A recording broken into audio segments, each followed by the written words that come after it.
History tells you that Christopher Columbus discovered the New World. They tell you it was a triumph of exploration, a moment of glory in 1492. But they are wrong, dead wrong. 500 years before Columbus ever hoisted a sail, we were there. We didn't sail for gold. We didn't sail for glory. We sailed because the sea called to us, and we answered. My name is Bjorn, and I was there on the deck of the Sea Serpent when the fog finally lifted and we saw it. A land of endless forests, wild grapes, and rivers teeming with salmon. It looked like paradise. It looked like Valhalla on earth. But history books leave out the most important part. They tell you we left because of the distance. They tell you we left because of trade disputes. That is a lie. We didn't leave because we wanted to. We fled. We saw something in those deep, dark woods that no scholar dares to write about. We found something that made the bravest berserkers on our ship tremble like children. We found out that the New World was already awake, and it didn't want us there. Stay with me, because I am going to tell you the story of the real discovery of America, the bloody, terrifying truth that has been buried for 1,000 years. Before we sail into the unknown dark, I need to know who is sitting at my campfire tonight. Stop what you are doing right now. Scroll down to the comments and tell me, what city and country are you watching this from, and what time is it there? Are you watching this in the safety of daylight, or are you watching this alone in the dark? Let me know below. I read every scroll. Now, let us go back to the year 1000 AD, to the edge of the world. It started with Leif Erikson, the son of Eric the Red, a man with eyes like the North Sea, cold, blue, and restless. We had heard whispers of a land to the west. A merchant named Bjarni Herjolfsson had seen it years ago when he was blown off course, but he never stepped foot on it. He just saw the trees and turned back. Cowardice? Maybe. Or maybe he had the instinct to stay away. But Leif was not a man to turn back. We set sail from Greenland with 35 men, 35 of the hardest souls you could ever meet. We had Thorvald, a giant of a man who could snap a specialized oar with his bare hands. We had Haki and Hekja, 2 scouts who could run faster than a deer. And then there was me, Bjorn. I was young then, eager to prove that my axe was sharp. The first few weeks were standard, cold, wet, the smell of unwashed bodies and salt. But then the fog rolled in. This wasn't normal fog. It was thick, unnatural. It clung to your skin like a wet shroud. For days we saw no sun, no stars. We were drifting blind in the great gray void. The men started to whisper. They said we had sailed off the edge of the world. They said Jörmungandr, the world serpent, was waiting beneath the hull to swallow us whole. Then on the 7th day of the fog, the silence broke. "Birds!" The shout came from the lookout. We rushed to the rail. Seagulls! Not deep-sea birds, but coastal gulls. The fog began to thin, tearing apart like old fabric. And there it was. It wasn't ice. It wasn't the barren rock of Greenland. It was green. A green so deep and vibrant it hurt our eyes. Massive trees, taller than any mast we had ever built, stood like guardians along the shore. White sandy beaches stretched for miles. We had done the impossible. We had crossed the uncrossable ocean. Leif stood at the prow, the wind whipping his red cloak. He didn't smile. He just nodded. "Drop the anchor," he said softly. "We are home." If only we knew. We weren't home. We were entering the lion's den. We called it Vinland, land of wine. The first few weeks were a dream. The weather was mild. The rivers were so full of salmon you could catch them with your hands. We built a settlement, Leifsbudir. We built longhouses from the massive timber, marveling at the resources. In Greenland, wood was gold. Here, it was everywhere. We felt like kings. We thought the gods had gifted us this land. We sent out scouting parties. Haki and Hekia ran south and came back with grapes, wild grapes, sweet and bursting with juice. We laughed, we drank, we feasted. We forgot to keep a watch. We forgot that in the wild, silence is not peace. Silence is a warning. It was about a month in when things started to change. It started small. Tools would go missing. An axe left by a tree stump would vanish, only to be found days later buried blade down in the earth a mile away. Then the feeling of being watched. You know that feeling when the hair on the back of your neck stands up? Every time we entered the tree line to chop wood, we felt eyes on us. Not animal eyes, intelligent eyes. One evening, Thorvald came back from the river, his face pale. Thorvald didn't get scared. He was a man who laughed at storms. But that night, he wouldn't eat. "I saw something," he whispered to me by the fire. "What?"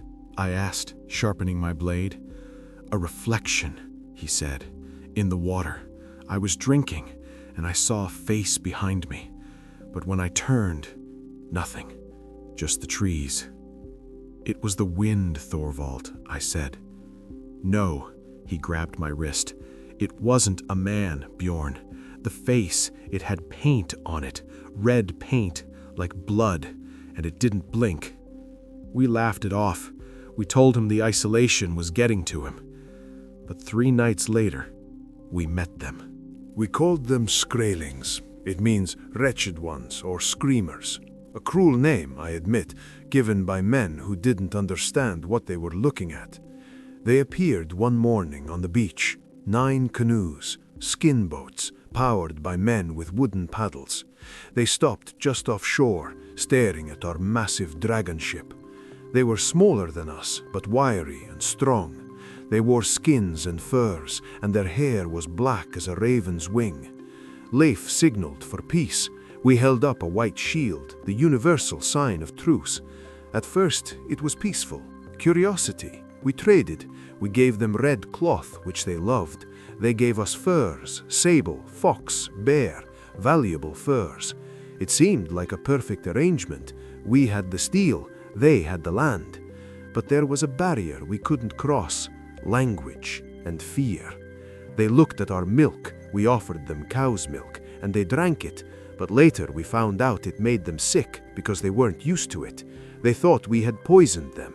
The tension grew. The friendly trading stopped. The canoes stopped coming. The woods went quiet again. And then came the night of the red moon. This is the part no one talks about. This is the part that haunts my dreams. It was mid-autumn. The nights were getting longer. The moon was high and full, casting long, twisted shadows through the trees. We were sleeping in the main longhouse. Leif was awake, studying a map. I was on guard duty outside, huddled in my cloak against the biting wind. I heard a sound, not a scream, a hum, a low, rhythmic thrumming sound, like a heartbeat coming from the earth itself. Thump, thump, thump, thump. I stood up, gripping my spear. I looked toward the forest edge. At first, I thought they were fireflies, hundreds of tiny lights flickering in the darkness. But fireflies don't move in formation. Fireflies don't carry torches. They were there, hundreds of them, the indigenous warriors. But they weren't attacking. They were standing perfectly still, right at the tree line, silent as ghosts. "Alarm!" I screamed. "To arms!" The longhouse doors burst open. My brothers poured out, axes in hand, shields raised. We formed a shield wall, the Skaldborg, shoulder to shoulder, steel overlapping steel. Then the screaming started. It wasn't a battle cry. It was a shrieking sound, amplified by some wooden instruments they swung overhead. It sounded like 1,000 demons tearing through the sky. It was designed to break our morale, to terrify us, and it worked. Arrows began to rain down, not steel-tipped, but obsidian, stone tips that shattered on impact, sharper than a razor. "Hold the line!" Leif roared. We pushed forward, crashing into them. The battle was chaos.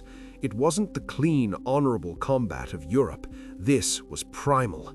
They moved like water, ducking under our heavy swings, striking at the joints of our armor. But then we saw it. In the chaos of the fight, a bolt of lightning split the sky, illuminating the center of their ranks. Standing there, amidst the warriors, was a figure. He was taller than the others. He wore the skull of a great stag on his head, the antlers rising high. But it wasn't his outfit that froze my blood. It was what he was holding. In his hand, raised high, was a sword. Not a stone club, not a wooden spear. It was a steel sword, a Viking sword. It was rusted, ancient, the hilt wrapped in decaying leather. My heart stopped. We were the first ones here. That's what we thought. We were the explorers. But seeing that sword, I realized the terrifying truth. We weren't the first. Someone had been here before us. Maybe 50 years ago, maybe 100, a lost ship, a drifted crew, and they were all dead. Their steel had been taken as a trophy by this stag-headed shaman. That sword was a message. You are not the first to try. You will die just like them. The shaman pointed the rusted blade at Leif. The warriors surged forward with renewed fury. Thorvald took an arrow to the throat. He fell, gargling blood, grasping at the fletching. "Retreat!" Leif screamed. "To the ship! Get to the ship!" We broke formation. We ran. A Viking never runs, but that night we ran. We dragged Thorvald's body through the sand, arrows hissing past our ears like angry snakes.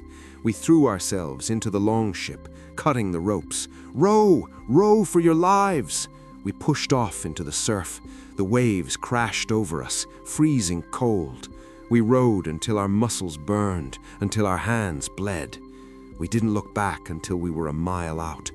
When I finally turned around, the shore was lined with torches. They were watching us leave. And that low thumping sound, that heartbeat of the land, it followed us across the water. We didn't speak for 2 days. We buried Thorvald at sea. The ocean took him. We sailed back to Greenland. We told them of the grapes. We told them of the timber. We told them the land was beautiful. But we lied about the rest. We didn't tell them about the stag man. We didn't tell them about the rusted Viking sword he carried. Why? Because of pride. Because Vikings do not admit that they were hunted. We do not admit that we found a land that defeated us. Later, others tried to go back.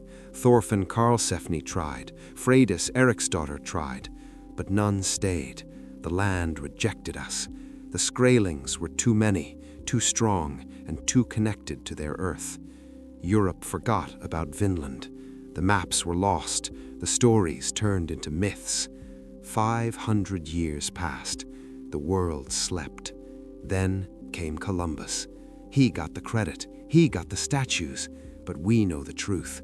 We know that beneath the soil of North America, somewhere in the deep woods of Newfoundland, there lies a rusted Viking axe buried in the skull of a warrior who died 5 centuries before the Santa Maria ever set sail.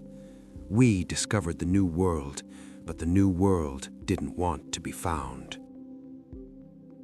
So, the next time you look at a map of the world, remember this story. Remember the men who crossed the Black Ocean in open wooden boats. Remember the terror of the Red Night. We were the greatest explorers in history. But sometimes the map has blank spots for a reason. Some doors should never be opened. My name is Bjorn. The fire is dying now, and the shadows are getting long. I hear the wind howling outside, and sometimes, just sometimes, it sounds like that thumping drum from the woods of Vinland. If you survived this story, you are one of us now. Do you believe the Vikings could have stayed? Do you think that rusted sword belonged to a lost ship that history forgot? I want to hear your theories. Drop your craziest theories in the comments below. What really happened to the lost settlers? And if you want more immersive, gritty stories from the eyes of history's greatest warriors, you know what to do. Smash that subscribe button. Ring the bell so you never miss a saga. This is Vikings POV Stories. We don't just tell history, we live it. Until Valhalla, Skål.